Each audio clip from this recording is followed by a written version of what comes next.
Hare Krishna, Hare Krishna, Krishna Krishna, Hare Hare, Hare Rama, Hare Rama, Rama Rama, Hare Hare.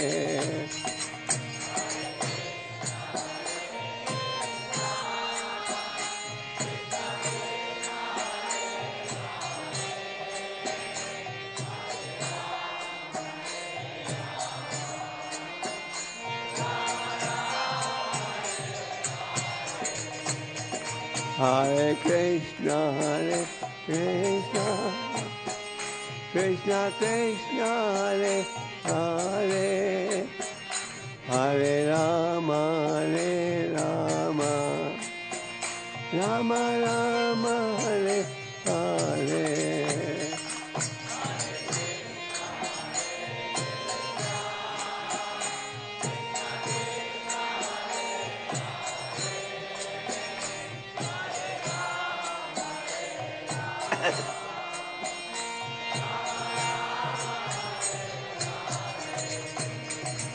Hare Krishna, Hare Krishna, Krishna Krishna, Hare Hare, Hare Rama, Hare Rama, Rama Rama, Hare Hare.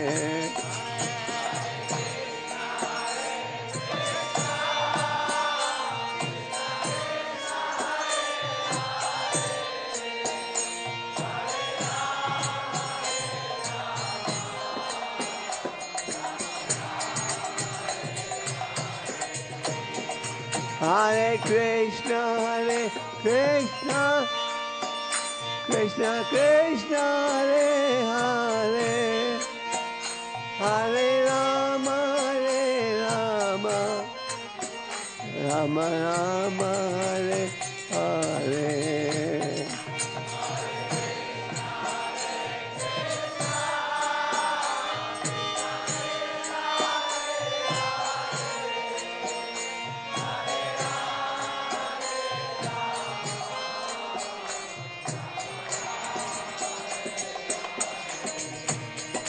Hare Krishna, Hare Krishna, Krishna Krishna, Hare Hare, Hare Rama, Hare Rama, Rama Rama, Hare Hare.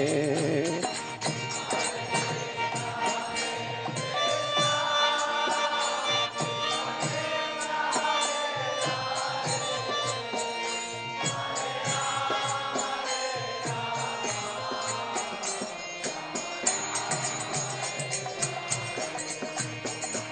Hare Krishna, Hare Krishna, Krishna Krishna, Hare Hare, Hare Rama, Hare Rama, Rama Rama, Hare Hare.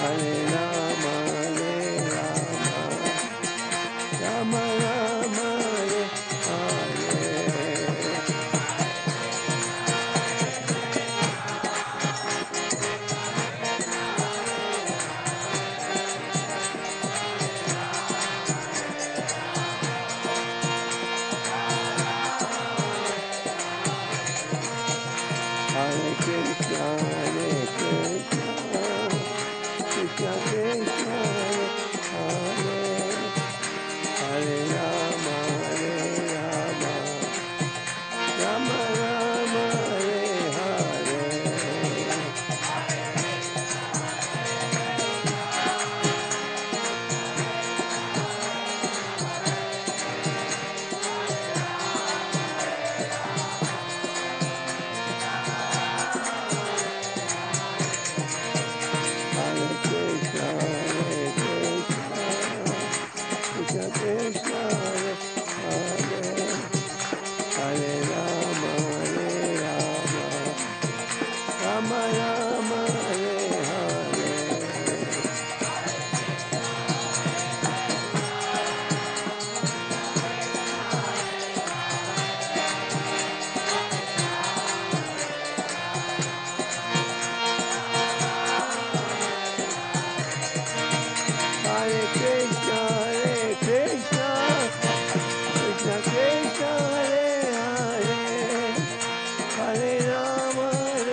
Krishna, Hare Hare, Hare Rama,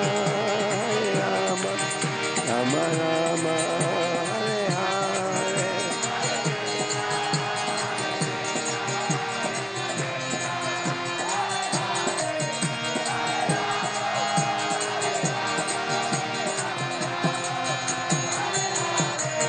Hare Krishna,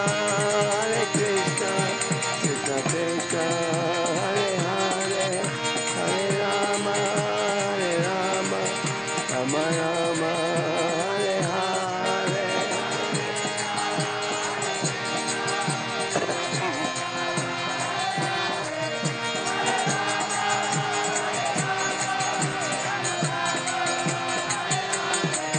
Hare Krishna, Krishna Krishna, Hare Hare, Hare Rama, Rama Rama, Hare Hare.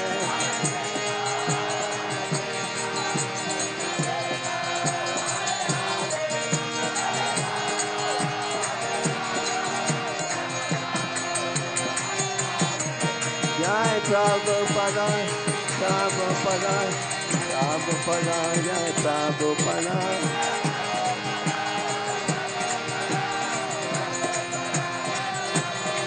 Jai Prabhupada, Prabhupada, Prabhupada, Jai Prabhupada.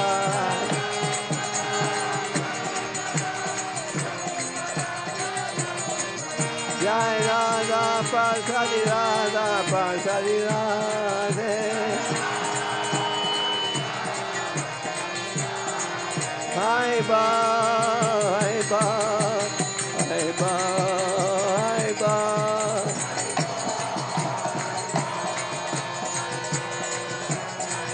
Hai ba, hai ba, hai ba, hai ba.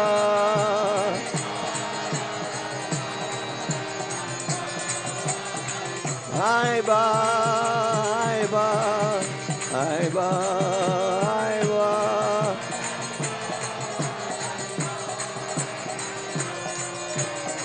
Hai ba, hai ba, hai ba, hai ba.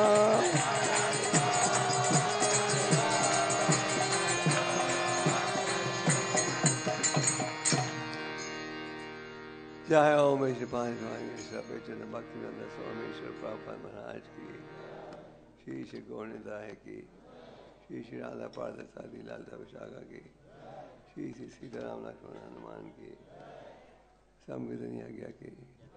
All glory to Saman Guru. All glory to Saman Guru.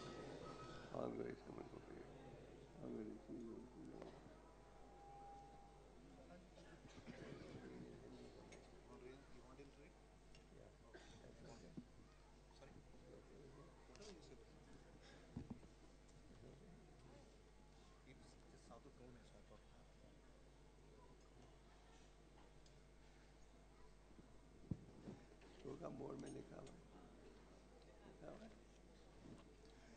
हरे कृष्णा.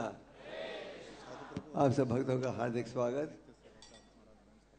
सब भक्तों ने marathon किया था ग्रंथों का. कितने भक्तों ने बुक डिस्ट्रीब्यूशन मैराथन में सेवा की थी? ओ लगभग सब ने.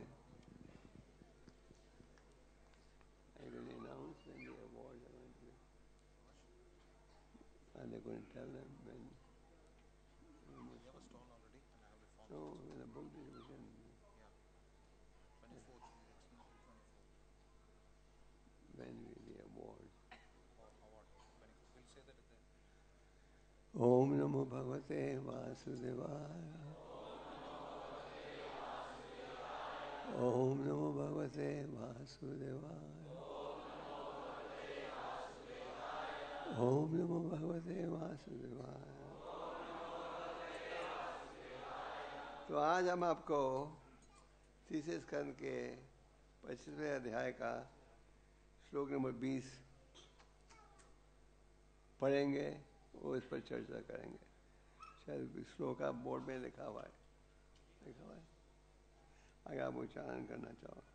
प्रसंगम अज अजारं पाशम् आत्मना कवयो विदुः सा एव सदुषु कर्तो मोक्षा द्वारम अपवृतम। ये भागवतम का बड़ा प्रसिद्ध श्लोक है। प्रसंगम अजरम पाशम आत्मना कवयो विदु सैव सदुषो कर्तो मोक्ष द्वारम अपवृतम। प्रसंगम आचरम पाशम आत्मना कवयो विदु सैव सदुषो कर्तो मोक्ष द्वारम अपवृतम। कोई उच्चारण करना चाहता तो कर सकता है।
प्रसंगमजरं पाशम् आत्मनः कवयो विदुः स एव साधुषु कृतो मोक्षद्वारमपावृतम्। माताजी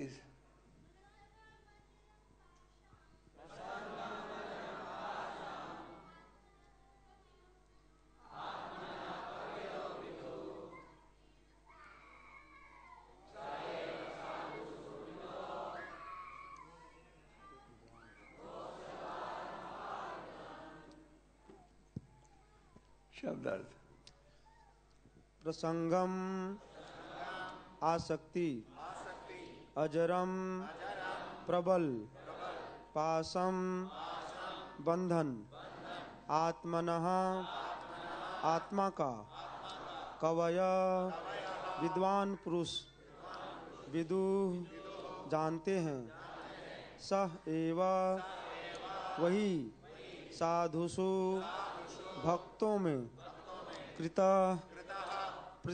प्रयुक्त मोक्ष द्वारम मुक्ति का दरवाजा अपावृतम खुला हुआ। अनुवाद। प्रत्येक विद्वान व्यक्ति अच्छी तरह जानता है कि सांसारिक आसक्ति ही आत्मा का सबसे बड़ा बंधन है, किंतु वही आसक्ति यदि स्वरूप सिद्ध भक्तों के प्रति हो जाए तो मोक्ष का द्वार खुल जाता है।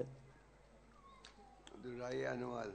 प्रत्येक विद्वान व्यक्ति अच्छी तरह जानता है कि सांसारिक आसक्ति ही आत्मा का सबसे बड़ा बंधन है, किंतु वही आसक्ति यदि स्वरूप सिद्ध भक्तों के प्रति हो जाए तो मोक्ष का द्वार खुल जाता है। तात्पर्य। यहाँ पर यह स्पष्ट कहा गया है कि किसी वस्तु सुनिए, यहाँ पर यह स्पष्ट कहा गया है कि किसी वस्तु के लिए आसक्ति होना बद्ध जीवन में बंधन का कारण है, किंतु यदि यही आसक्ति किसी अन्य के प्रति हो तो मोक्ष का द्वार खुल जाता है। आसक्ति की हत्या नहीं की जा सकती, इसे केवल स्थानांतरित करना होता है। भौतिक वस्तुओं के लिए आसक्ति को भौतिक चेतना कहते हैं और कृष्ण या उनके भक्त के लिए आसक्ति को कृष्ण चेतना यानी भावनामृत भक्ति कहते हैं। फलतः चेतना आसक्ति का अभिव्यक्ति माध्यम है। यहाँ यह स्पष्ट उल्लेख है कि जब हम अपनी भौतिक चेतना को शुद्ध करके कृष्ण चेतना कर लेते हैं तो हमें मोक्ष प्राप्त होता है।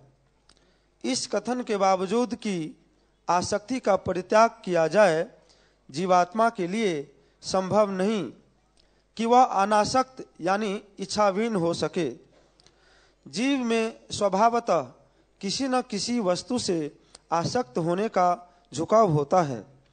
हम देखते हैं कि यदि किसी के कोई आसक्ति की वस्तु नहीं होती, यदि उसके संतान नहीं होती, तो वह अपनी आसक्ति कुत्तों तथा बिल्लियों में स्थानांतरित कर देता है। इससे सूचित होता है कि आसक्ति के झुकाव को रोका नहीं जा सकता। इसे श्रेष्ठ कार्य के लिए उपयोग में लाना चाहिए।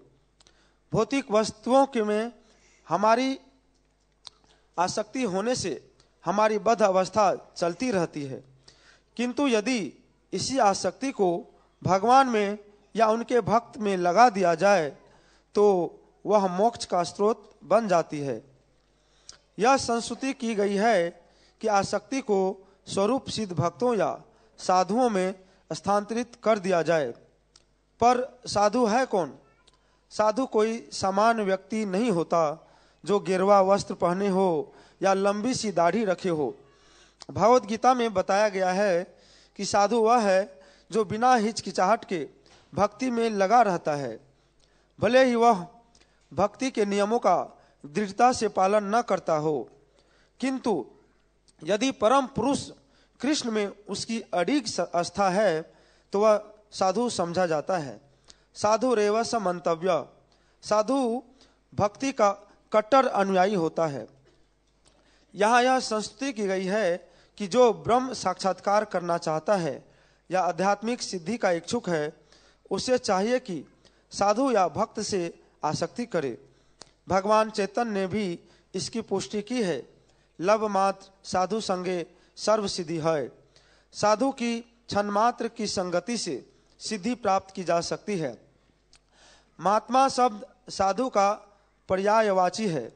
कहा जाता है कि महात्मा की सेवा मुक्ति का राजमार्ग है। द्वार महु विमुक्ते महत सेवाम द्वार महु विमुक्ते स्तम्मा द्वार महत सेवा द्वार महु मुमुक्ते स्तम्भो द्वारम योषिताम संगी संगम। भागवत 5:5-2। भौतिकतावादियों की सेवा करने से उल्टा प्रभाव होता है। यदि कोई किसी निरे भौतिकतावादी या इंद्रिय भोग में लिप्त व्यक्ति की सेवा करता है तो ऐसे व्यक्ति की संगति से नरक का द्वार खुल जाता है। यहाँ इसी सिद्धांत की पुष्टि की गई है।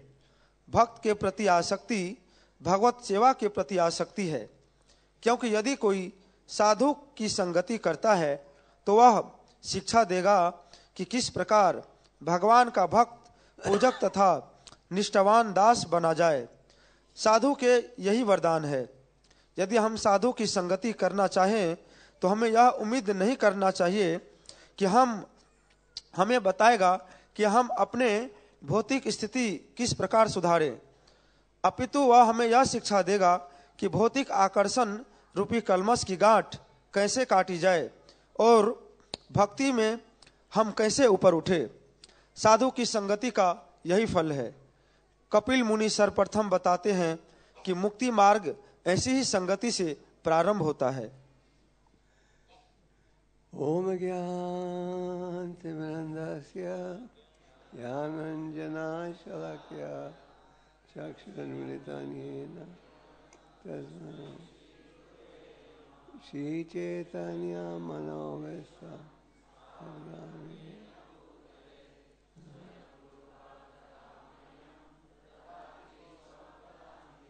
जय श्री कृष्ण चैतन्य गो नित्यानंद श्री अद्वैत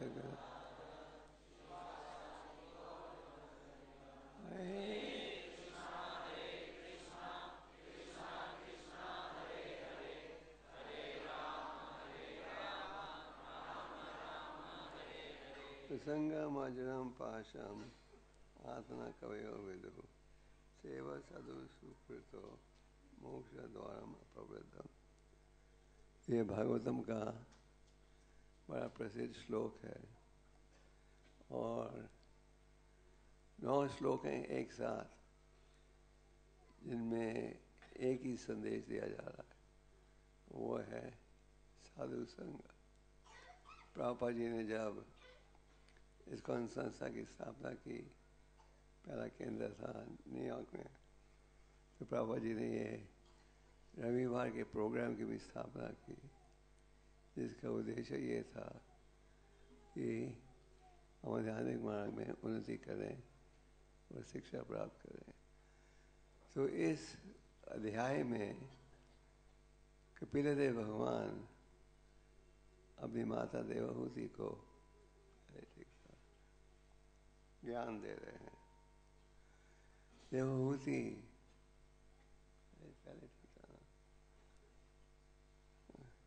देवहूति को पता था उनका बेटा भगवान का अवतार है, ये ज्ञान उन्हें ब्रह्मा जी ने दिया था।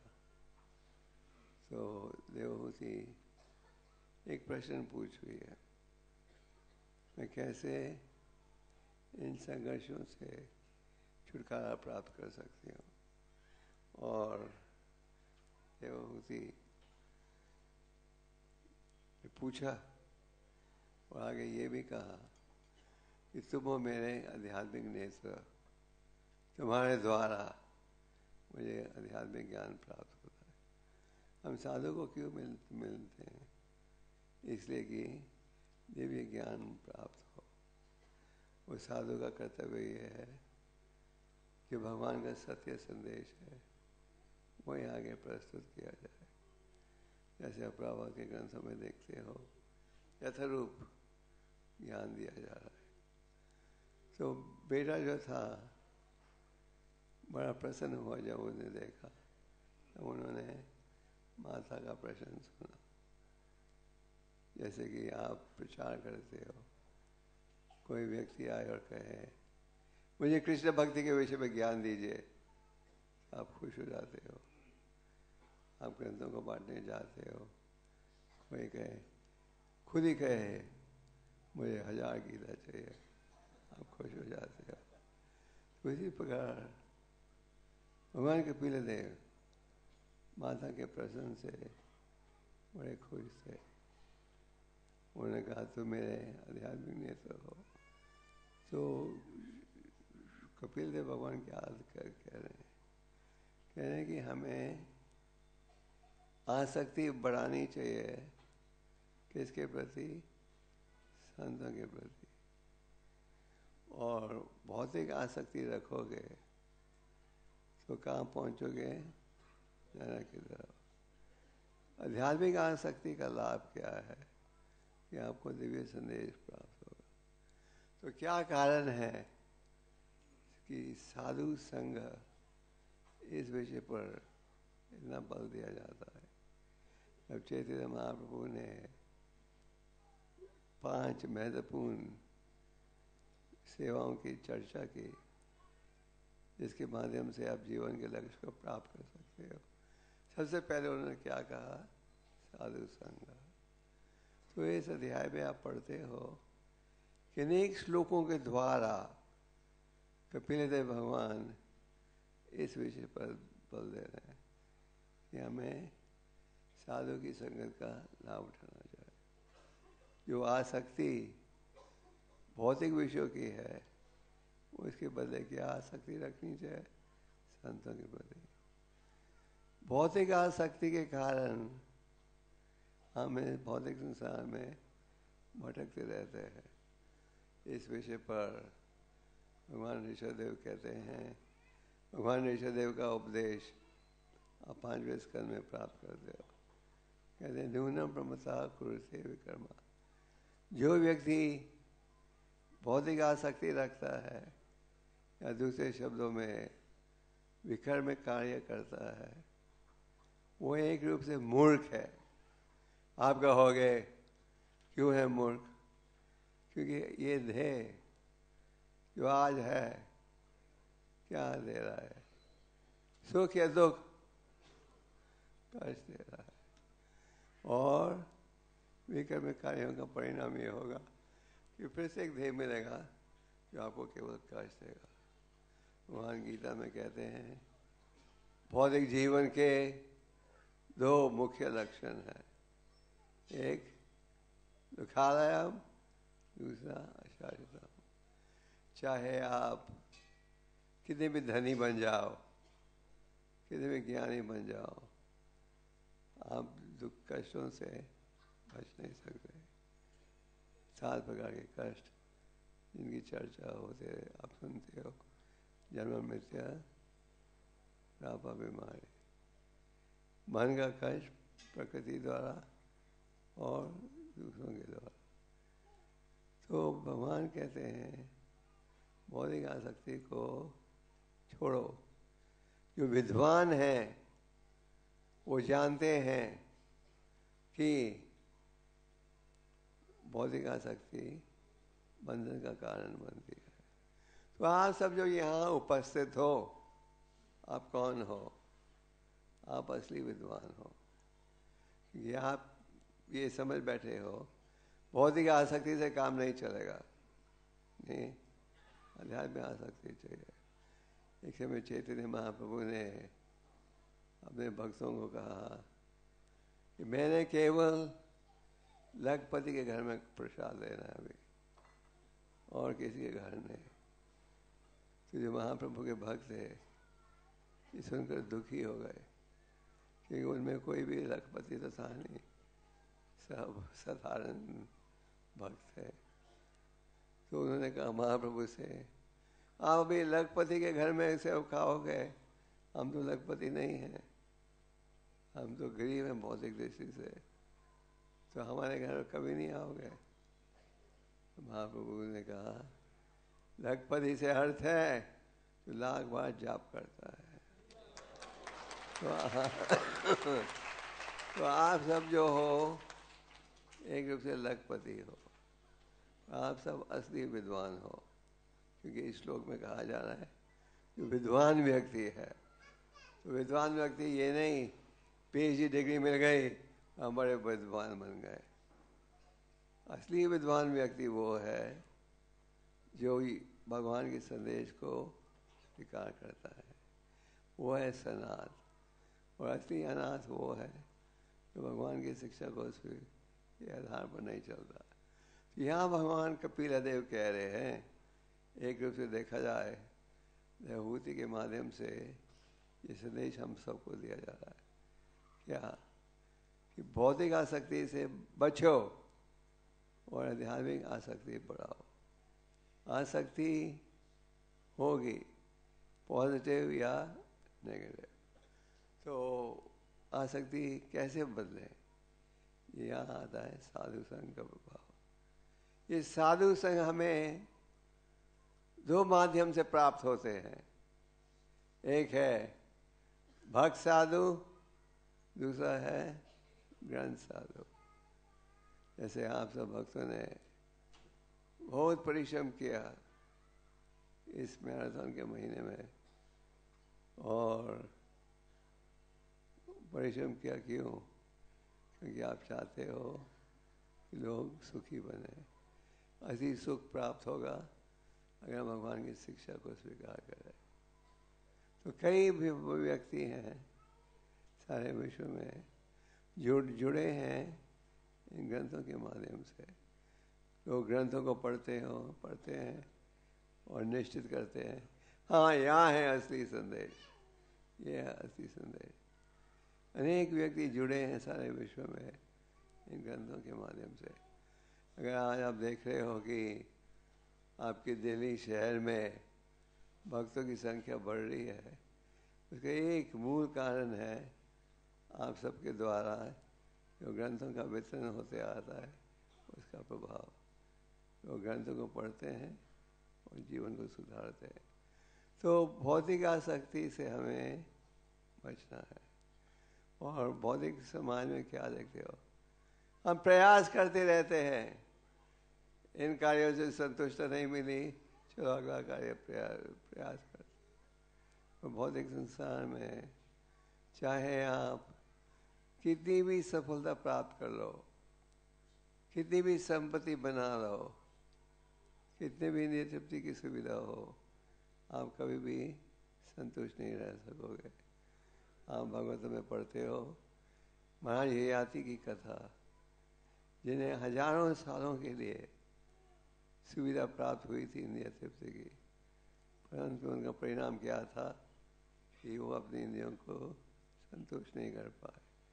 तो साधु का कर्तव्य ये है कि सत्य का प्रचार करे, और ये नहीं देखे कि लोग क्या सुनना चाहते हैं।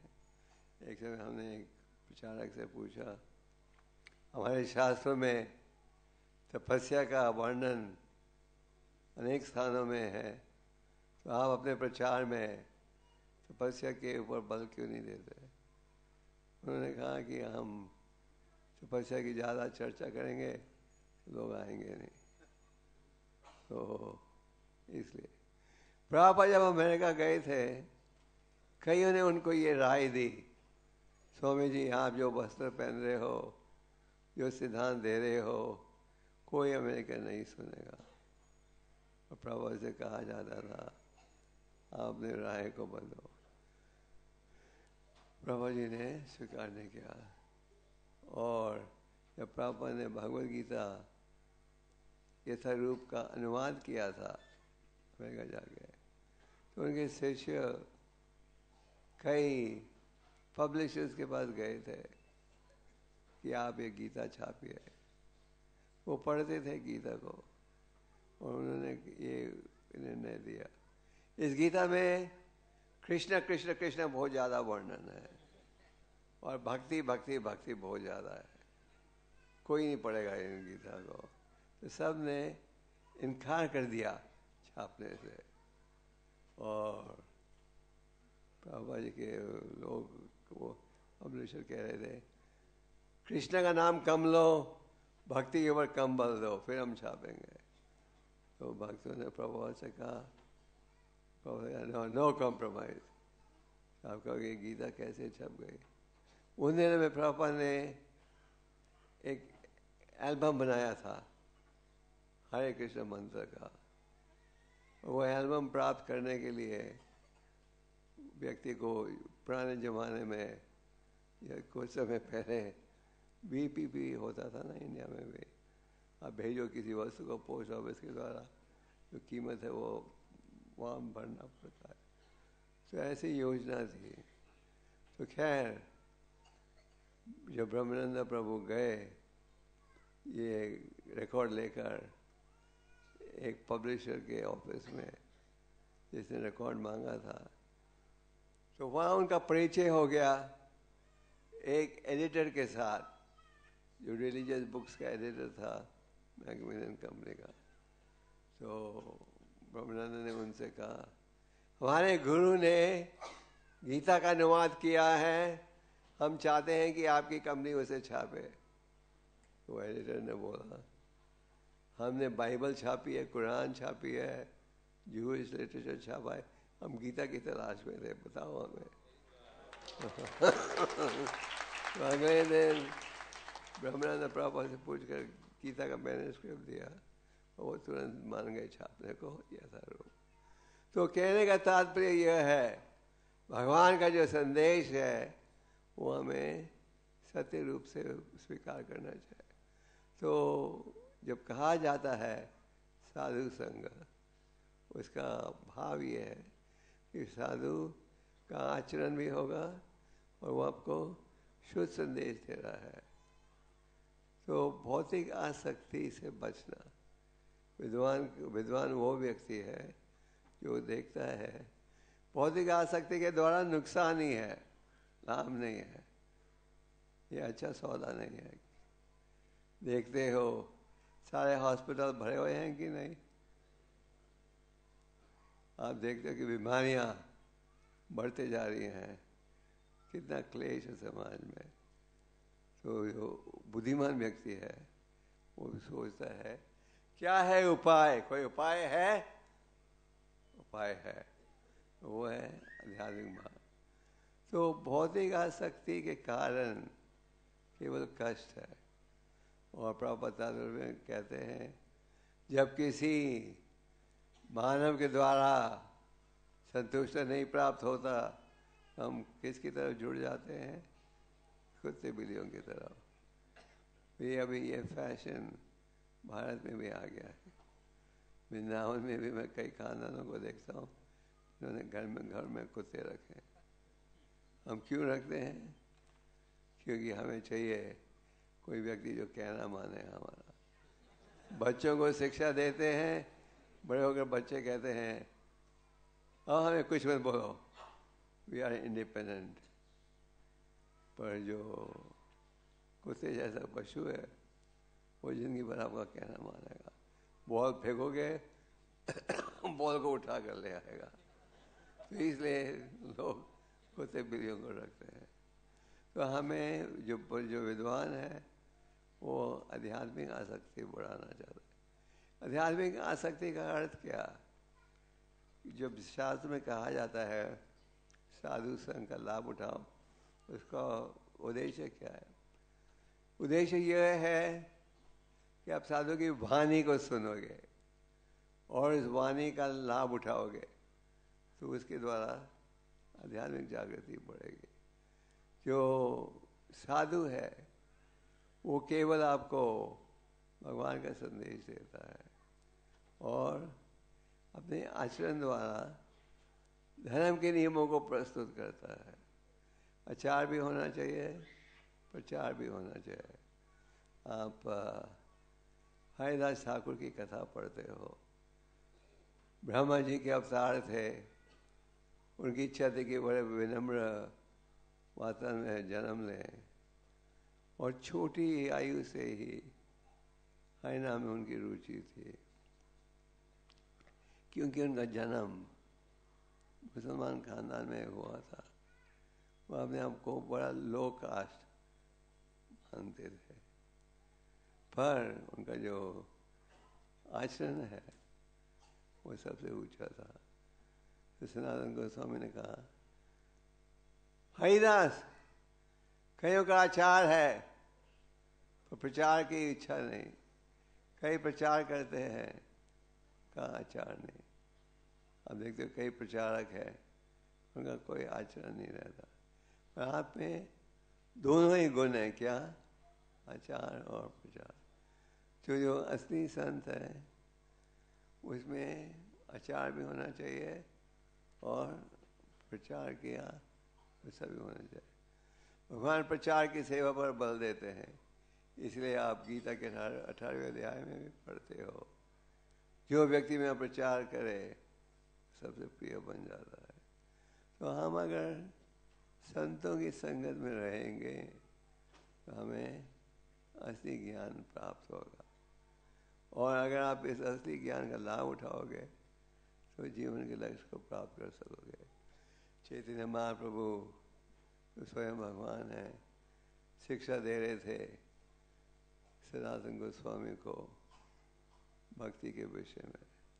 उन्होंने कहा, ब्रह्मांड भ्रमिते कोनो भगवान जी, गुरु कृष्ण कृपा पाए। अनेक योनियों में गुजरने के पश्चात व्यक्ति को भक्ति का बीज प्राप्त होता है। भक्ति का बीज का अर्थ है ये ज्ञान कि भक्ति योगा ही जीवन का लक्ष्य होना चाहिए। ये ज्ञान कि हमें भगवान के शरणागत होना है। गीता की अंत में भगवान क्या कहते हैं? वो कौन सा एक श्लोक है जिसमें पूरे गीता का सार प्राप्त होता है? सर्वधर्म परित्यज्य हम तुम सब पापे मोक्षयिष्यामि। भगवान कह रहे हैं सब धर्मों को छोड़कर मेरी शरण में आओ। तो सब धर्मों को छोड़ने का ये अर्थ नहीं अब इस्लाम त्याग दो, ईसाई धर्म त्याग दो, ये त्याग दो और वैष्णव बन जाओ। असली अर्थ है धन मन धन से क्या करो? भगवान की सेवा। ये है गीता का निर्णय, ये है भक्ति योग का निर्णय। श्रीमद् भागवत में हमें शुद्ध भक्ति का ज्ञान प्राप्त होता है। व्यासदेव ने अनेक शास्त्रों की रचना की थी। जब भी उन्हें लगा कि कुछ कमी रह गई है, जब विचार कर रहे थे क्या कमी रह गई है सरस्वती नदी के तट पर, तो उनके गुरु नारद मुनि ने कहा शुद्ध भक्ति का ज्ञान देने के लिए। तो भागवतम में शुरू से अंत तक ये शुद्ध भक्ति का ज्ञान है। आप में से कितने भक्तों के पास घर में भागवतम का सेट है? इस भागवतम में इतनी शक्ति है कि अगर आप केवल घर में रखोगे और रोज उसको देखोगे, इसी में आपका आध्यात्मिक जीवन आगे बढ़ सकता है। और पढ़ोगे तो उसका 100 गुना 1000 गुना ज़्यादा लाभ मिलेगा। तो आध्यात्मिक आसक्ति बढ़ानी चाहिए साधुओं के प्रति। तो अनेक योनि में गुरुजन के पश्चात ये ज्ञान प्राप्त होता है। भक्ति सबसे उत्तम मार्ग है। तो ये भक्ति का जो बीज है ये उगता कैसे है? साधारण बगीचे में अब बीज बोते हो, उगने के लिए क्या करना पड़ता है? हाँ, पानी पिलाना पड़ता है। पानी नहीं पिलाओगे तो उगेगा नहीं। जब वर्षा नहीं आती आप क्या देखते हो? फसल नहीं होती, सूखा हो जाता है सब। इसलिए भगवद गीता में भगवान कहते हैं अन्न भवन्ति भूतानि।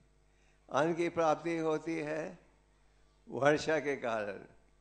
और वर्षा की प्राप्ति होती है कब? जब आप यज्ञ करो। और यज्ञ का क्या अर्थ है? धर्म के नियमों का पालन करना। आज आप समाज में देखते हो कि हर जगह आवश्यकताओं के लिए कठिनाई से प्राप्त होती हैं। और दिन पे दिन देख रहे हो ये कम होते जा रहा है। जैसे उदाहरण के लिए भारत में पानी की बहुत तंगी है, नहीं? कईयों को पूरे दिन में 5 मिनट पानी मिलता है। तो ये सब क्यों है? पृथ्वी पर जब पाप का बोझा बढ़ जाता है, जब प्रकृति भी हमें कष्ट देती है, तो ये भक्ति का बीज उगेगा। भक्ति का उत्साह उगेगा, भक्ति पे रुचि बढ़ेगी अगर आप ये हरे कृष्ण महामंत्र का उच्चारण करो। भागवतम के 12वें स्कंद में कलयुग की प्रजा का लक्षणों का वर्णन पढ़ते हो।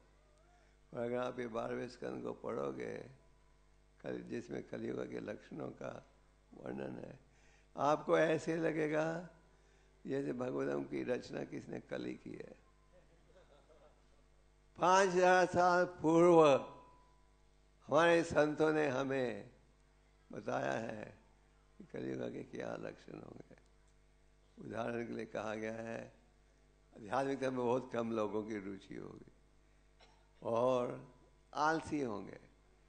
भौतिक कार्य के लिए नहीं, आध्यात्मिक कार्य के लिए आलसी होंगे, झगड़ेलू होंगे।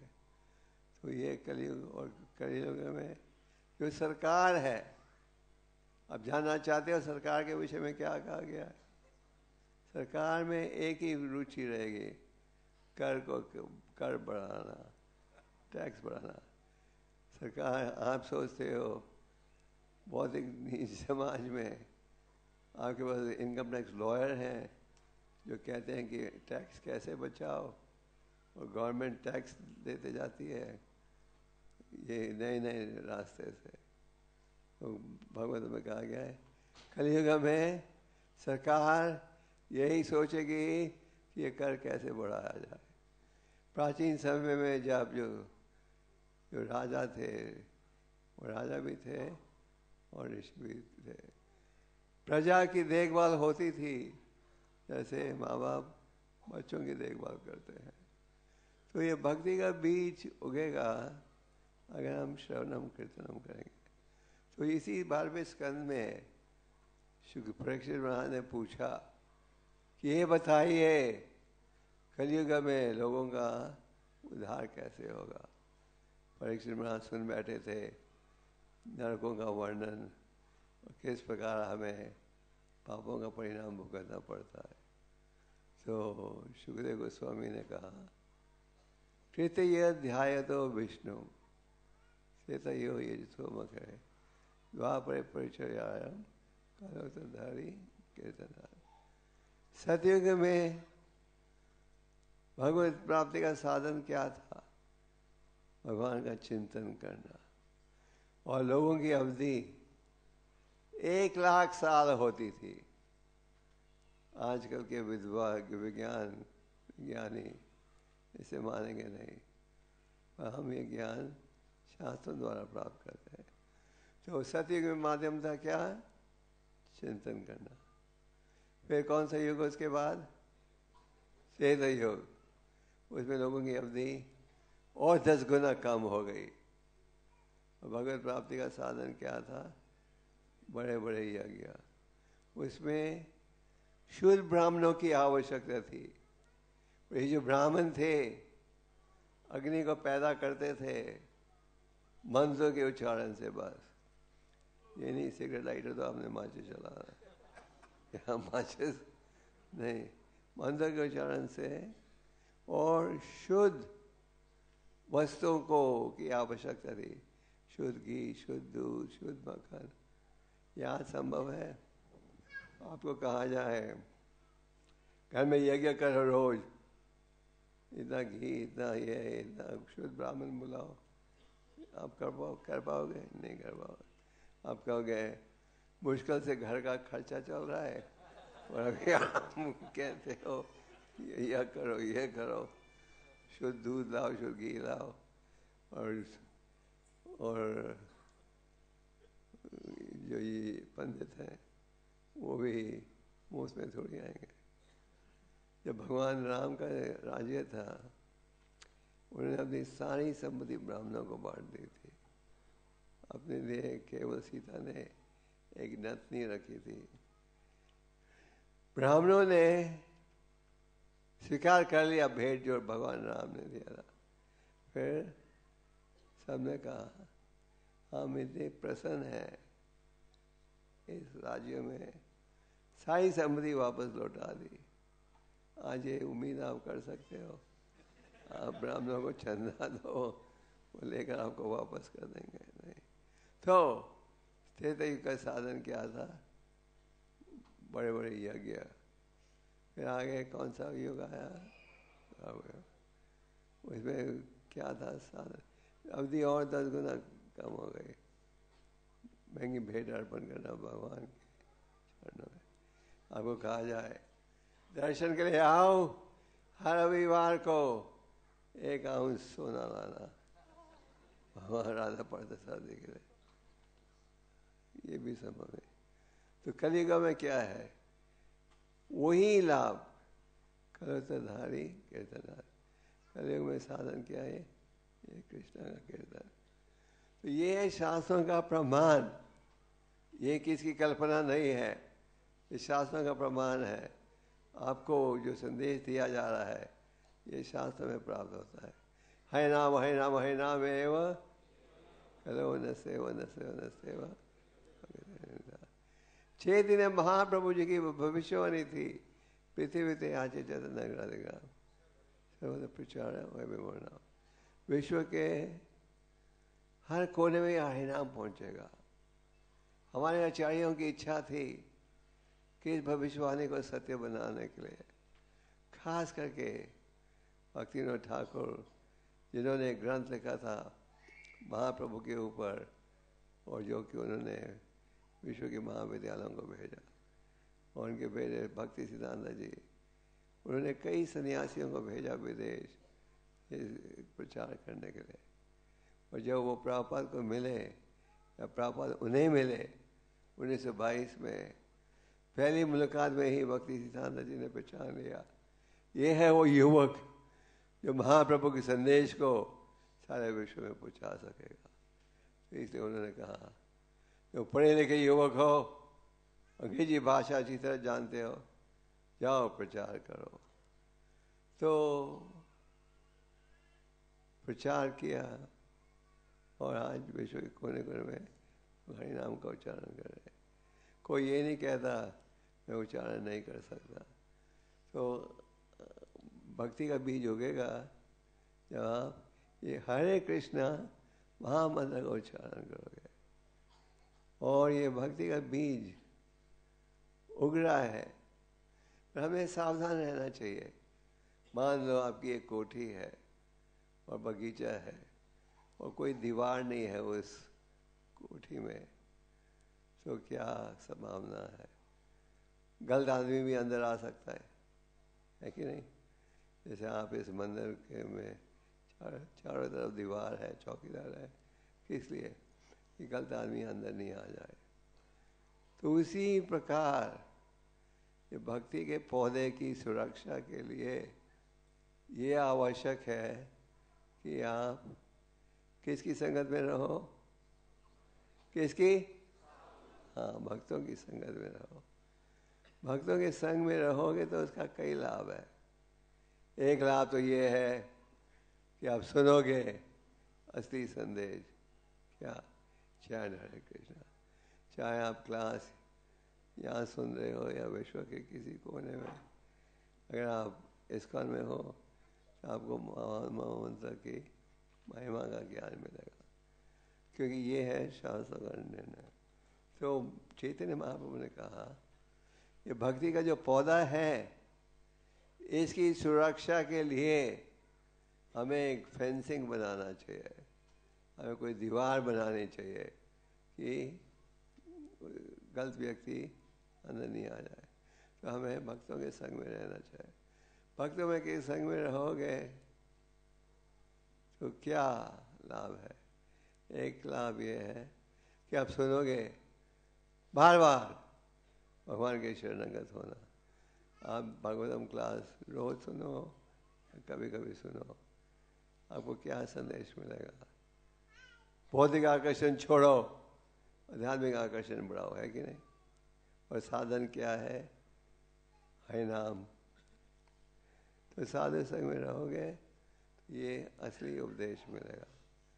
आगे साधु संग में रहकर अगर हमारी कोई कमी है, उसका सुधार भी हो सकता है। आपका असली मित्र कौन है?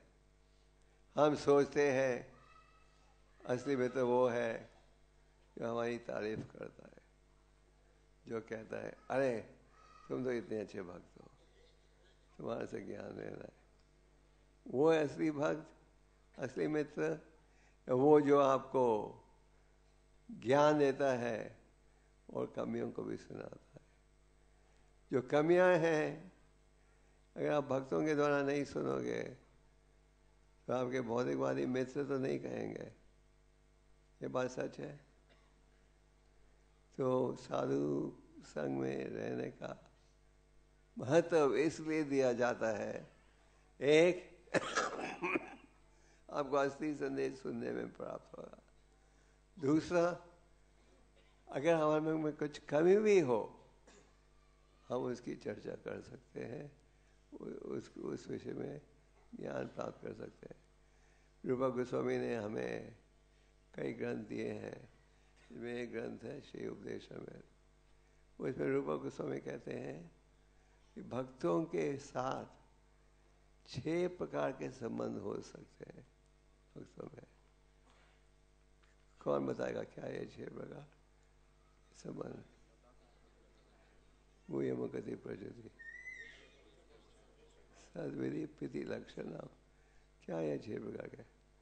अपने मन में जो शक है, जिज्ञासा है, उसको प्रस्तुत करो उनके समक्ष जो कि आपसे ज़्यादा ज्ञान रखते हैं।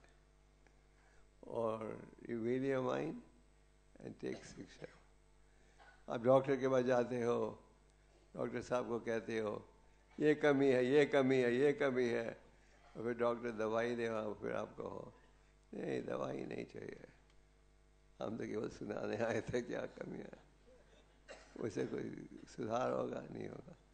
तो भक्तों के संग में रहने का एक लाभ ये है कि आप उत्तम भक्तों की संगत में आकर अपने प्रश्नों का उत्तर प्राप्त कर सकते हो। जो जिज्ञासा है, जो शंका है, उसका उत्तर प्राप्त कर सकते हो। जैसे कि इस तीसरे स्कंद में देवहूति के मन में ये जिज्ञासा थी कि कैसे हमें इस संघर्ष से छुटकारा प्राप्त हो सकता है। और उन्होंने उत्तर किससे लिया? एक प्रमाणिक स्थान से, कपिल देव जो कि भगवान के अवतार है। तो आप कहोगे देवहूति ने तो प्रश्न पूछा कपिला देव को, अर्जुन ने पूछा कृष्ण से, पर कहाँ है कृष्ण, कहाँ है कपिला देव? इधर है कपिला देव भगवान है? हाँ ना, कहाँ है? ग्रंथों में भगवान प्रकट हो गए हैं पर अपनी वाणी को छोड़ गए हैं। कहाँ? श्रीमद् भागवतम में। भागवतम में भगवान की वाणी में कोई अंतर नहीं। गीता में और गीता के संदेश में और भगवान में कोई अंतर नहीं।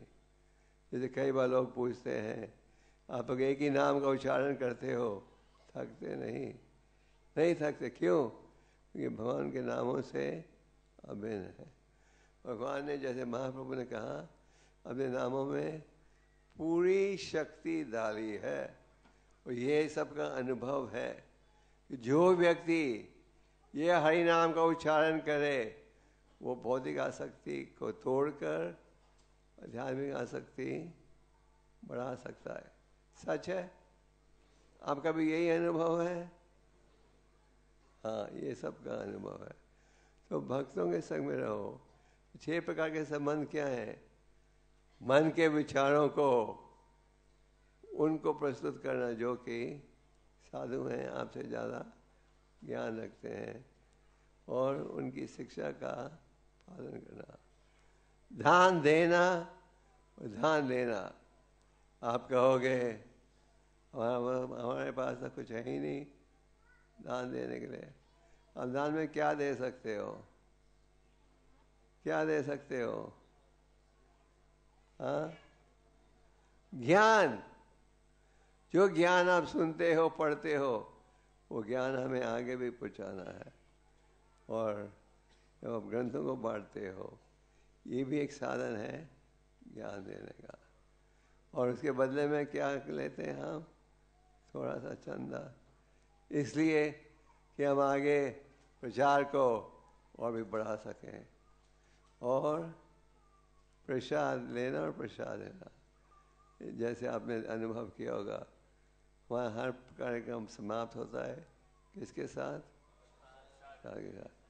कई बार लोगों के मन में ये भाव रहता है, इसको मुझे जुड़ने का एक और फायदा ये होगा कि हर रविवार को हम रसोई बंद कर सकते हैं और बचत होगी बहुत साल की।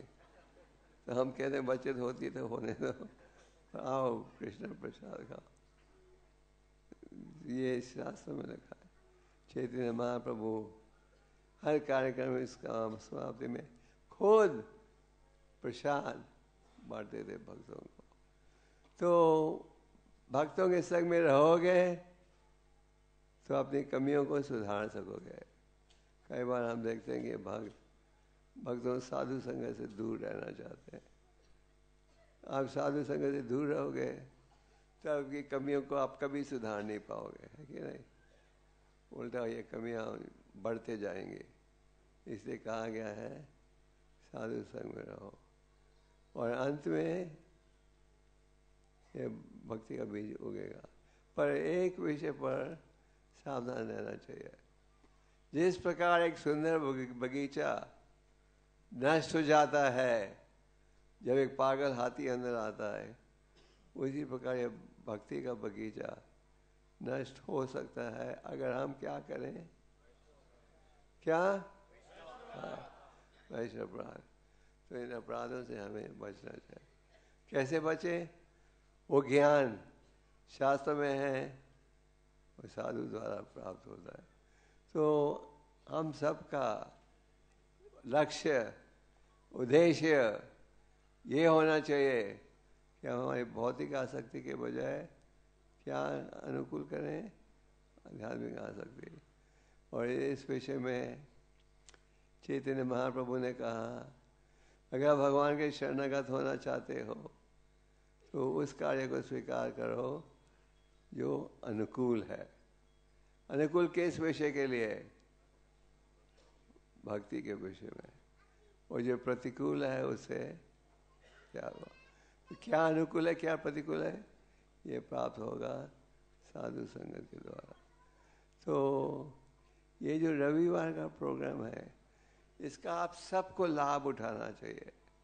आप सबको ये नियम बनाना चाहिए कि हर रविवार को हमने कहाँ जाना है? मंदिर जरूर जाना है। मैंने शायद आपको पहले भी कहा था, बॉम्बे में कुछ साल पहले एक सर्वे हुआ था क्रिश्चियन लोगों का, और सर्वे का ये निर्णय था 90% से ज़्यादा % जो क्रिश्चियन है बॉम्बे में चर्च को जाते हैं, 90 से ज़्यादा %। और लगभग हर क्रिश्चियन रविवार के दिन चर्च जरूर जाता है। आप मुसलमानों को देखते हो, वो अपनी मस्जिद जरूर जाते हैं। कब? मैं कई बार एयरपोर्ट में और हवाई जहाज में देखता हूँ कि जब नमाज का समय है वो एयरपोर्ट में नमाज करते हैं, शर्माते नहीं हैं। कोई देख लेगा तो क्या कहेगा। कई बार भक्त दीक्षा ले लेते हैं, कंठी माला को छुपाते हैं। हम कहते हैं क्यों छुपा रहे हो? वो लोग प्रश्न पूछेंगे। आप बोलो स्पर्श, आप भगवान कृष्ण के पास हो। कंठी माला तो आपका पहचान का एक साधन है। तो साधु संग में रहोगे तो हमेशा ये सुनोगे, चैन एंड बी हैप्पी। तो हर रविवार को प्रयास करो मंदिर आने के लिए। अच्छा विचार है। और आपकी प्रभुपाद की कृपा से दिल्ली शहर के हर कोने में लगभग मंदिर है। आप सबके पास सब मंदिरों का परिचय है। मेरे ख्याल से हमें एक लीफलेट बनानी चाहिए और बांटना चाहिए। 14 मंदिर हैं। रविवार के दिन मंदिर में जरूर आओ, आरती में आओ, लेक्चर भी सुनो। लेक्चर सुनने में हमारी ज़्यादा रुचि नहीं रहती, सच बात है। क्योंकि हमारा अनुभव है लेक्चर में 200 आदमी होंगे, प्रसाद के लिए 500। तो ठीक है, अगर आपको केवल प्रसाद ही खाना है तो भी हमें इतराज नहीं। पर अगर आप लेक्चर भी सुनोगे तो इसका दुगना लाभ उठाओगे, है ना। क्योंकि प्रसाद खाने का लाभ तो है, प्रसाद में लेक्चर भी सुनोगे तो उसका थोड़ा तो असर पड़ेगा। इसके लिए शास्त्र में श्रवणम कीर्तनम पर बल दिया जाता है। ये कहा जाता है बार बार सुनो। ये नहीं हमने तो सुन दिया कृष्ण भगवान परम भगवान है, बार बार। कई बार लोग हमें दोष देते हैं। इस्कॉन मंदिरों में एक ही संदेश मिलता है, क्या? कृष्ण भगवान। हमें तो कोई रासलीला का ज्ञान चाहिए कि हमारा क्या रूप था, क्या बनेगा। तो कई बार लोग राधा कुंज जाते हैं कि वहाँ के महात्मा लोग कहते हैं हाँ तो पूर्व जन्म में ये थे, अब ये बनोगे। हमारा ये भाव होना चाहिए क्या? तो भगवान के सदा क्या रहे? नित्यदास। जीवेरे स्वरूपाय कृष्ण नित्यदास। ये महाप्रभु का वर्णन। हम सदा भगवान के दास रहेंगे, ये होना चाहिए हमारा भाव। तो आप सबके वहाँ भारी है कि आप भक्ति में रुचि ले रहे हो। उन भक्तों के भारी हैं जिन्होंने मैराथन के महीने में कीमती समय का उपयोग किया भगवान की सेवा में। आप लोग घर घर गए, किताबों को बांटने के लिए। और मेरे ख्याल से इस मैराथन में आप भक्तों ने मिलकर 4 लाख से अधिक ग्रंथ बांटे हैं।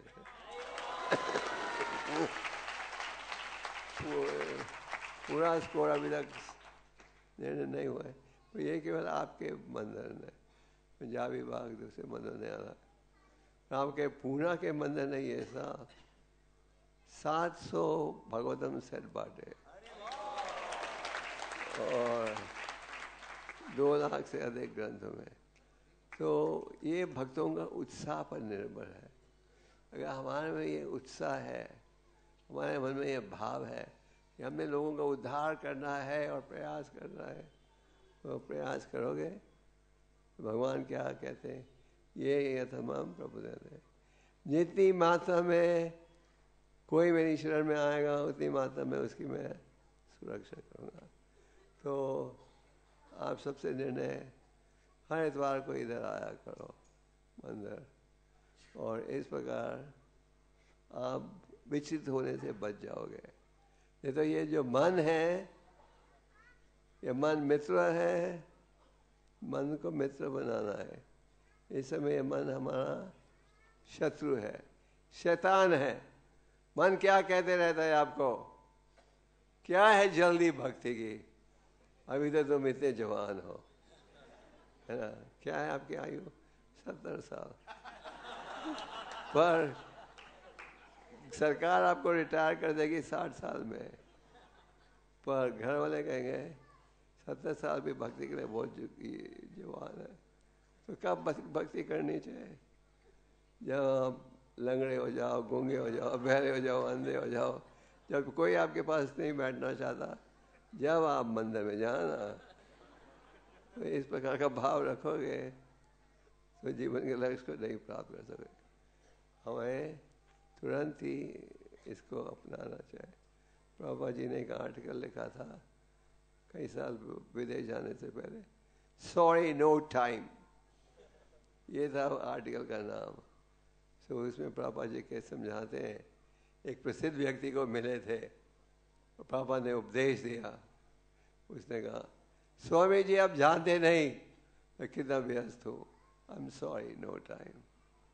और उसी व्यक्ति जिसने कहा, अगले दिन उसका हार्ट अटैक हुआ और मर गया। तो आप ये मत सोचोगे उसका हुआ, हमारा थोड़ी होगा। हम तो अक्सर यही सोचते हैं, वो तड़प रहा है, वो दुखी है, वो रोगी है, पर हम तो देखो बिल्कुल स्वस्थ। पर जो रोगी है, कल आपकी भी वो स्थिति बन सकती है। तो इसलिए शास्त्रों में कहा गया है, कदम कदम पर क्या है। तो आप सब इस शिक्षा को अपनाइए। चैतन्य महाप्रभु ने 5 विषयों पर बल दिया, साधु संग, और फिर नाम कीर्तन। असली साधु आपको एक ही संदेश देगा। आप विश्व के किसी कोने में चले जाओ इस्कॉन के, आपको एक ही मंत्र सुनाई देगा। सच बात है। ये नहीं कि यहाँ पार्थसारथी मंदिर में राधा हरे कृष्ण और लंदन के मंदिर में कोई और मंत्र, एक ही मंत्र दिया जा रहा है। कई धर्म प्रचारक लोगों को गुप्त मंत्र देते हैं। एक समय 2 व्यक्ति थे जो महर्षि योगी के संस्था में जुड़े, तो उन्हें गुप्त मंत्र दिया जा रहा था। ये मंत्र किसी को बोलना नहीं, तुम्हें ही दिया जा रहा है, और जिसके बदले में उन्हें थोड़ी $40 देना पड़ता था। तो 2 मित्रों ने कहा, लेट्स सी क्या तुम्हें कौन सा मंत्र दिया। और फिर देखा कि दोनों को एक ही मंत्र दिया, पर कहा अलग अलग। तो कहीं अपना अपना मंत्र देंगे। तो हरे कृष्ण मंत्र के विषय में तो कोई शंका नहीं है, ये प्रमाणिक है। इस विषय में कोई नहीं कहेगा ये बोगस है। प्रभुपाद ने कहा कि एक समय प्रभुपाद जी को एक सभा में बुलाया था हिंदू स्वामियों की।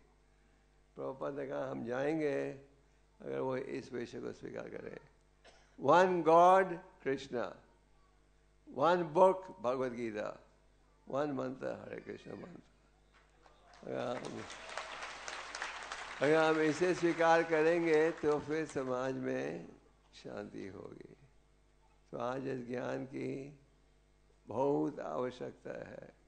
भारत के कोने कोने में लोग ईसाई धर्म का प्रचार कर रहे हैं, इस्लाम का कर रहे हैं, और हमारे हिंदू भाई बहन क्या कर रहे हैं कि वो अपना नोट गिन रहे हैं।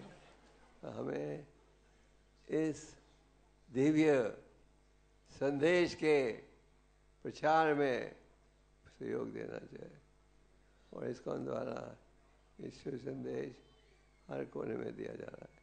तो आप सब इस श्लोक के संदेश को स्वीकार कीजिएगा।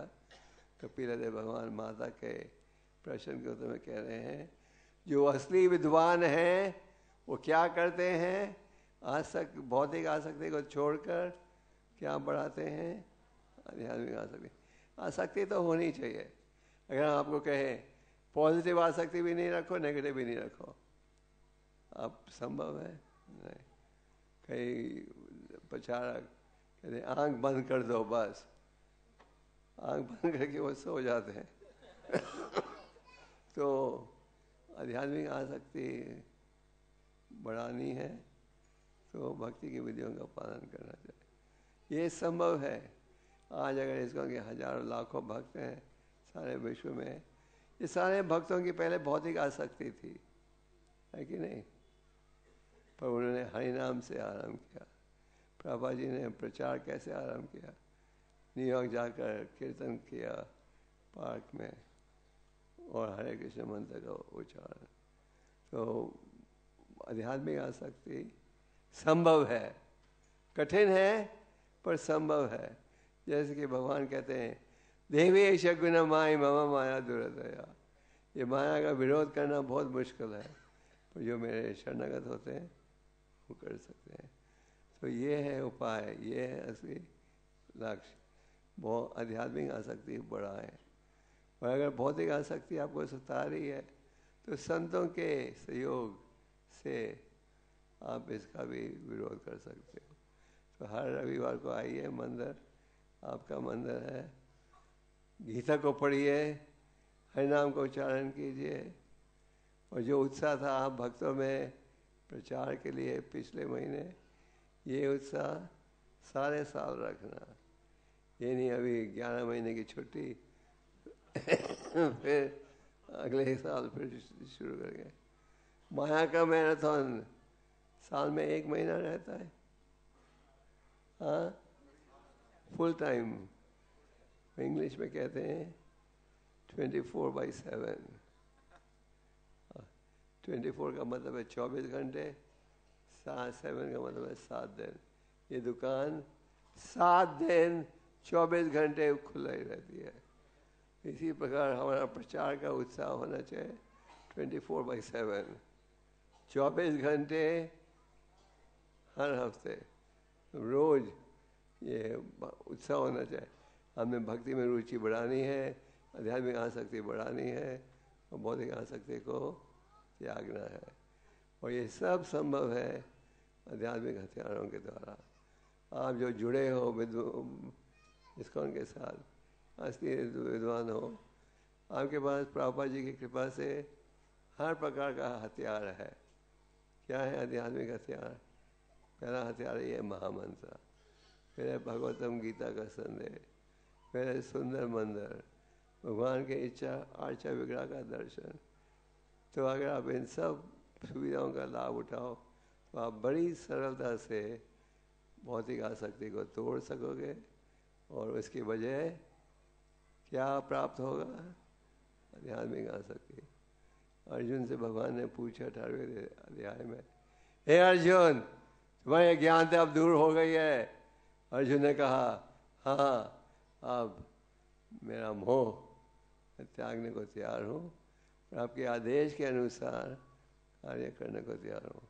ये होना चाहिए हम सबका भाव। Whatever the Lord wants, that is what I'll execute. भगवान की इच्छा है उसे अपनी इच्छा बनाएंगे।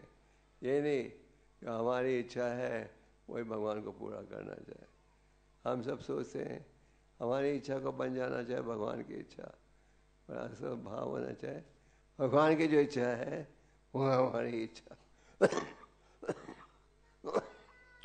आप सब इस शिक्षा का लाभ उठाइए और अपने जीवन को सफल बनाइए। हरे कृष्णा।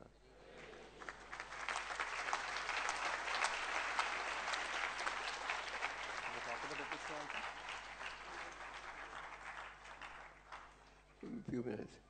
किसी का कोई प्रश्न है? इसके पश्चात हम 2-3 प्रश्नों के बाद एक सूचना देना चाहते हैं। हाँ बोलिए, पूछिए पूछिए। यहाँ पहले हाथ था। हाँ बस, एक माइक देना पड़ेगा। हाँ बोलिए।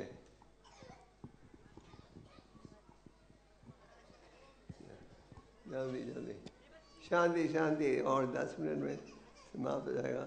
हरे कृष्णा महाराज जी। जी मुझे ये पूछना था कि आपने बताया हमारे अंदर सुपर सोल परमात्मा विराजमान है और कभी कभी जैसे मन से आवाज़ आती है, आपने बोला जैसे भक्ति ना करने की, और परमात्मा भी अंदर विराजमान है तो वो भी आवाज़ देते हैं, वो भी बोलते हैं। तो हम कैसे पहचाने कि मन की कौन सी आवाज़ है और कौन सी परमात्मा की आवाज़ है? परमात्मा कभी नहीं कहेगा भक्ति मत करो। तो अगर कोई कह रहा है भक्ति मत करो, ये आपके मन की आवाज़ है। परमात्मा तो यही कहेगा भगवान के शरणागत हो जाओ। और भी अलग अलग चीज़ें होती हैं, जैसे खाली ये वाली नहीं, जैसे जब कोई काम करते हैं, कुछ भी काम करने के लिए मन करता है तो उसको समझ में नहीं आता हम क्या ये भक्ति से रिलेटेड है कि नहीं है। कुछ खाने का जैसे हो मन हुआ, कुछ करने का मन हुआ, कहीं जाने का मन हुआ। अगर आपके मन में ये भाव है केवल प्रसाद खाना है, क्योंकि गीता में भगवान कहते हैं जो प्रसाद नहीं खाए वो पाप कमाता है, तो प्रसाद खा रहे हो तो ये सोच सकते हो ये भगवान की इच्छा है। पर अगर आप मैकडॉनल्ड्स में जा रहे हो तो ये सोचिए ये माया की इच्छा है। ठीक है ना?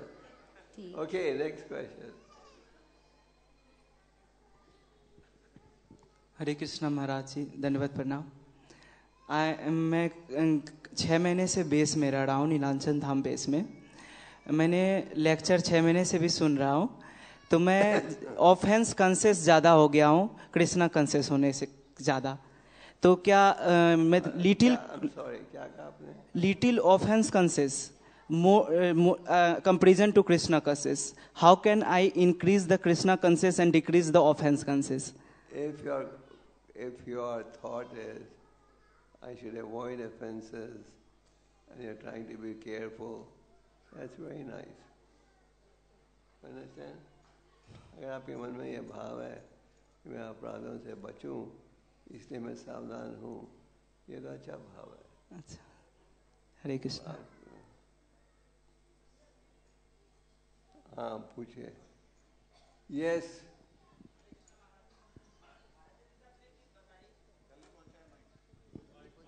दो 3 माइक चाहिए भाई, एक माइक को पहुँचाने में देर लगेगी। हाँ। हरे कृष्णा महाराज जी, दंडो प्रणाम। महाराज जैसे आपने बताया कि जैसे हमारी जो कमियां हैं यदि हम अपने सीनियर वैष्णव से पूछते हैं तो कमियां दूर होती हैं, लेकिन हमारे अंदर इतना अहंकार होता है कि हम अपनी कमियों को उजागर नहीं करते हैं। तो इसको कैसे हम? हमारे में ये अहंकार है, ये भय रहता है। अगर हम हमारी कमियों को सुनाएंगे किसी उत्तम भक्त को तो उसकी नजरों में हम गिर जाएंगे, या हम हिचकते हैं पूछने से। हमें हिचकना नहीं चाहिए। अगर कोई भक्त आपके प्रश्नों का नाजायज़ फायदा उठाए तो फिर वो सीनियर भक्त को कर्मा भुगतना पड़ेगा। पर अगर आप श्रद्धा से किसी भक्त के पास जा रहे हो प्रश्न का उत्तर प्राप्त करने के लिए, वो उसका नाजायज़ फायदा उठाए तो दोष उनका होगा, आपका नहीं। हेलो, हरे कृष्णा महाराज जी, दंडवत प्रणाम। प्रभु जी, महाराज जी वो गीता में भगवान कह रहे हैं सारे धर्मों को त्याग देना चाहिए और मेरी शरण में आ जाइए। तो महाराज जी मैं पूछ रहा था क्या उस वक्त और भी कोई धर्म के लोग थे?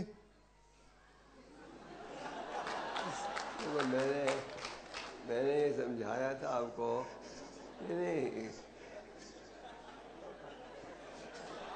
हर वो मैंने ये समझाया था, सर्वधर्म परित्यज्य का ये अर्थ नहीं कि ईसाई धर्म त्यागो, ये त्यागो और वैष्णव धर्म लो। उसका ये मतलब है तन मन धन से भगवान के शरणागत हो जाओ। महाराज जी, ईसाई 2100 वर्ष पहले आए, इस्लाम 1400 वर्ष पहले, फिर उस टाइम आप हिंदी समझते हो मैं क्या कह रहा हूँ? मैं कह रहा हूँ इसका ये अर्थ नहीं कि आप ये धर्म त्यागो, ये धर्म त्यागो। इसका ये अर्थ है अब तन मन से भगवान के शरणागत हो जाओ।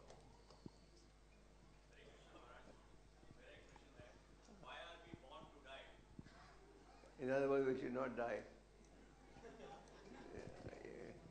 आप पूछ रहे हो हम why we want to die? That means you want a situation where we don't die.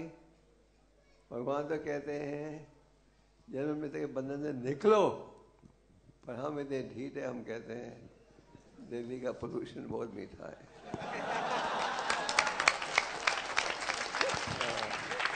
भगवान तो कहते हैं मेरे धाम में आओ, मेरी शरण में आओ, पर हम कहते हैं नहीं, अभी 1-2 जन्म और दिल्ली में रहे हैं, अगले इलेक्शन में अच्छी सरकार आ जाए। तो भगवान तो कहते हैं, भगवान यही कहते हैं निकलो यहाँ से। हम ढीठ हैं, हम कहते हैं थोड़ा slow. Okay, any more questions? Yes.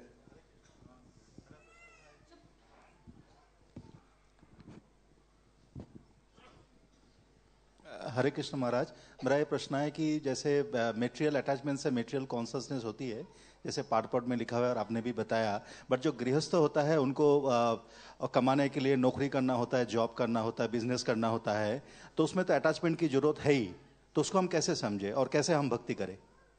Bhagavatam के 7वें स्कंद में नारद मुनि शिक्षा देते हैं ब्रह्मचारी का क्या कर्तव्य होना चाहिए, वानप्रस्थ का क्या होना चाहिए, संन्यास का क्या और गृहस्थ का क्या। तो गृहस्थ के विषय में युधिष्ठिर महाराज ने एक प्रश्न पूछा था, असल में हम सब की भलाई करें।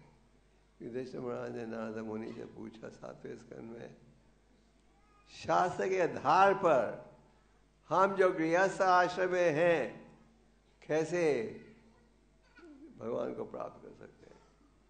और उत्तर में नारद मुनि ने कहा सबसे पहले कुछ कमाई करो।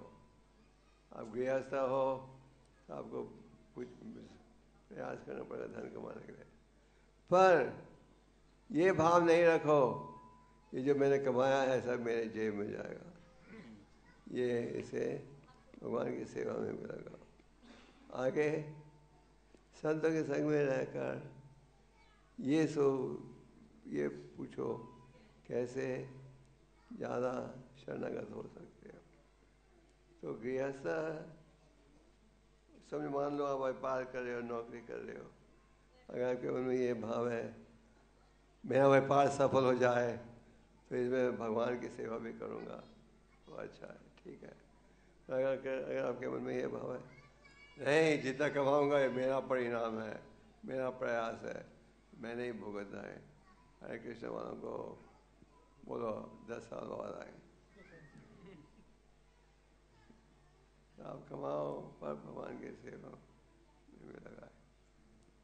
असल में चैतन्य चरितामृत में कथा पढ़ते हो, एक महाप्रभु के भक्त थे खोलावचर श्रीधर, भौतिक दृष्टि से बहुत गरीब थे, सादा धंधा था केले के पत्तों के प्याले बनाना, तो वो 50% देते थे गंगा की सेवा में।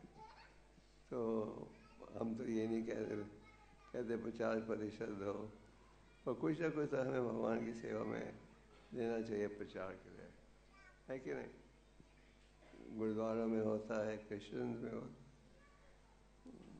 और कोई प्रश्न? हरे कृष्ण महाराज जी। हाँ महाराज जी, जैसे कभी कभी क्या होता है ना कि हमारे मतलब जो हमारे सीनियर्स हैं हाँ। तो मतलब क्या क्या होता है कि हमारा कभी उनसे वाद विवाद होता है, कुछ सिचुएशंस ऐसी होती है जो हम उनसे बोल नहीं सकते, पर उनके थोड़ी एग्रेशन और गुस्सा रहता है जो हम क्यों बोल तो सकते नहीं, हम अंदर ही अंदर दबा के सीनियर रखते हैं। भक्तों का गुस्सा रहता है। हाँ मतलब जैसे मतलब कोई सीनियर है, अब उनसे हमारा वाद विवाद हुआ, पर हम उनसे ज्यादा तो कुछ बोल नहीं सकते, तो जो गुस्सा है, जो एग्रेशन हम अपने अंदर ही रखते हैं, और उससे क्या ऑफेंस होने के हमारी तरफ से बहुत सारे चांसेस हो जाते हैं। तो उस स्थिति में हम क्या नहीं, करें? हम सबको ठीक रूप से व्यवहार रखना चाहिए। अगर कोई सीनियर भक्त है तो उसका व्यवहार भी बड़े विनम्र भाव से होना चाहिए। ये नहीं कि हम सीनियर भक्त है, हम चिल्लाते जाएंगे, तुम्हारी बेइज्जती करते जाएंगे। इस विषय में चाणक्य पंडित का बड़ा सुंदर उपदेश है। चाणक्य पंडित ने कहा, हर औरत को पत्नी के अलावा माँ जैसे मानो। दूसरों से ऐसा व्यवहार करो जैसे आप चाहते हो आपसे व्यवहार करें। Deal with others the way you want others to deal with you. तो हम क्या चाहते हैं, सब हमारे से ठीक व्यवहार करें, है ना। हमारा व्यवहार चाहे सीनियर हो या जूनियर, उसी प्रकार का होना चाहिए, इज्जत के साथ। ओके, और कोई प्रश्न? हरे कृष्णा महाराज, दंडवत प्रणाम। सबसे पहले तो मैं बहुत आज अपने आप को मतलब बहुत खुशी फील कर रही हूँ। मैं बहुत दिन से आपके दर्शन के लिए वो थी और आज मुझे आपके दर्शन हुए, तो इसके लिए मैं बहुत खुश हूँ। और मेरा जो क्वेश्चन है ये मेरे मन में हमेशा ही रहता है, और वो ये है कि जैसे हम स्टार्टिंग में जब भक्ति में आते हैं तो उस वक्त था कि हमारा जो भी मन में क्वेश्चन था, या ये हम सुनते थे कि ठीक है, भगवान का अजामिल की स्टोरी, उन्होंने नाम लिया, उनका उद्धार हो गया, ऐसे बहुत सारी स्टोरी सुने कि नाम से ही हो जाता है। फिर जब हम थोड़ी गहराई में गए, शास्त्रों का अध्ययन करने लगे, क्लासेस अटेंड करें, फिर हमें लगता है कि हम तो बहुत पीछे हैं, अभी तो कुछ नहीं है, कुछ नहीं है। तो ये फीलिंग्स मीन्स हमेशा से ही रहता ही है, कुछ प्रोग्रेस इसमें लग ही नहीं रहा है, जबकि भक्ति में प्रोग्रेस करने की पूरी कोशिश कर रहे हैं। तो ये फीलिंग्स कैसे जाएगी? मतलब हमें तो नीचे ही फील होता है हमेशा। एक रूप से ये भाव कि हम बिल्कुल निकम्मे हैं और हमारे में कोई योग्यता कोई नहीं है, ये अच्छा भाव भी है। अगर आप उन्नति नहीं कर रहे होते तो आप कब के छोड़ के चले जाते। आप कितने सालों से हो इस्कॉन में? 2 साल, ठीक है। अब 2 साल से भी लगा बंद रहे हो, चयन कर रहे का मतलब है आप भी विद्वान हो।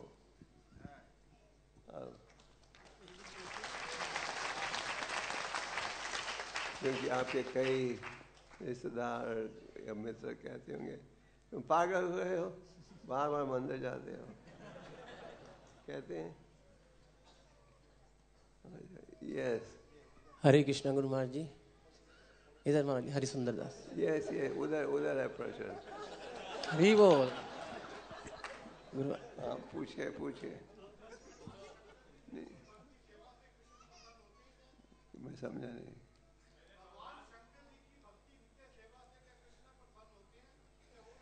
पर शंकर जी ज़्यादा प्रसन्न होते हैं, मैं समझ गया। शंकर जी ज़्यादा प्रसन्न होते हैं जब वो देखते हैं भगवान कृष्ण की सेवा कर रहे हो। भागवतम के 4थे स्कंद में शंकर जी ने उपदेश दिया प्रचेतस को, भगवान का गुणगान करो, परम भगवान का।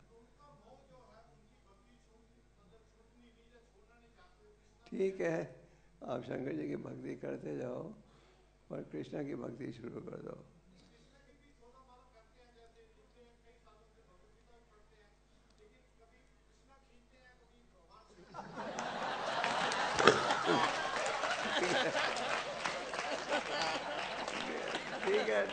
ठीक है। और कृष्ण का नाम मत छोड़ो, कृष्ण की भक्ति मत छोड़ो। ओके, एक क्वेश्चन फिर बंद करना पड़ेगा। हरे कृष्ण गुरु महाराज जी। गुरु महाराज जी, जैसे शास्त्रों में लिखा है कि अगर कोई व्यक्ति शुद्ध भक्ति करता है तो उसकी 7 पीढ़ियां तर जाती हैं। तो जैसे मेरा भाई मधुसुंदर अच्छी तरह भक्ति करता है, तो मुझे अलग से करने की जरूरत है? मैं इसको काम करूं?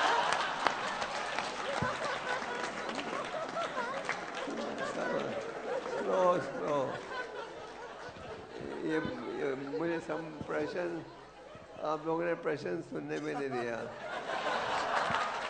क्या बोल रहे हैं कि अगर एक भक्त बनने से 7 पीढ़ियां तर जाती है तो इनके भाई मधुसूदन तो अच्छा भक्ति कर रहे हैं, इनको भक्ति करने का जरूरत है। हाँ, इनको भी जरूरत है, इसलिए ये जुड़े हैं सेवा में। ओके, अच्छा एक क्वेश्चन उधर। ये लो mic.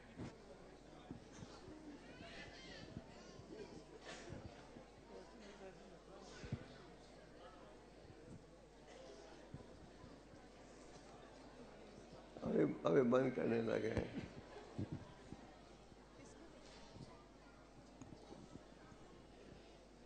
Hi Krishna Maharaj, please accept my humble obeisances. Maharaj, I have a question that Krishna says सर्व धर्मान परित्यज्य माम एकम, कि हम सब धर्मों को छोड़कर भगवान की शरण में आए, और साथ ही भगवान बोलते हैं ये यथा माम प्रपद्यन्ते, कि जिस मात्रा में हम भगवान को सरेंडर करते हैं भगवान रिवील करते हैं। तो इसमें भगवान का मूड कैसे समझे? एक तो वो कह रहे हैं कि सब कुछ छोड़कर मेरे पास आ जाओ, और फिर वो कह रहे हैं कि कंडीशन लगा रहे हैं।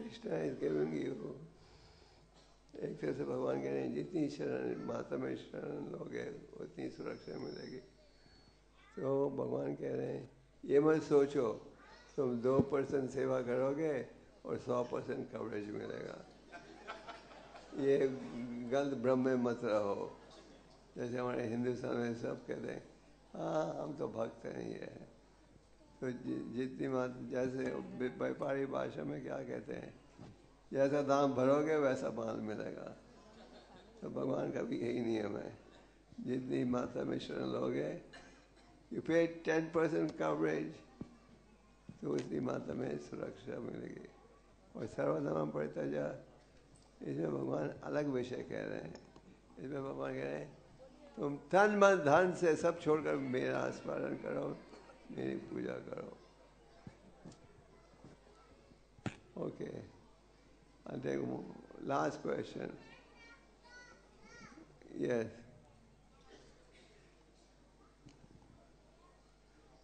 पूछिए, हाँ पूछिए जल्दी।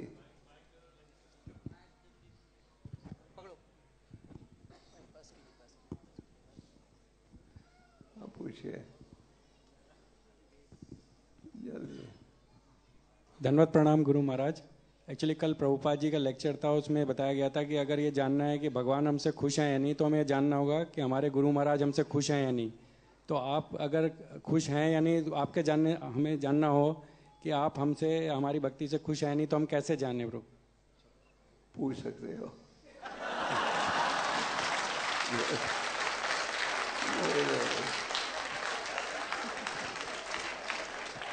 नहीं, एक सरल उपाय है। और सरल उपाय ये है, अगर आप कर रहे हो जो गुरु ने आदेश दिया है, 16 माला करो, 4 नियमों का पालन करो, फिर गारंटीड गुरु प्रसन्न है।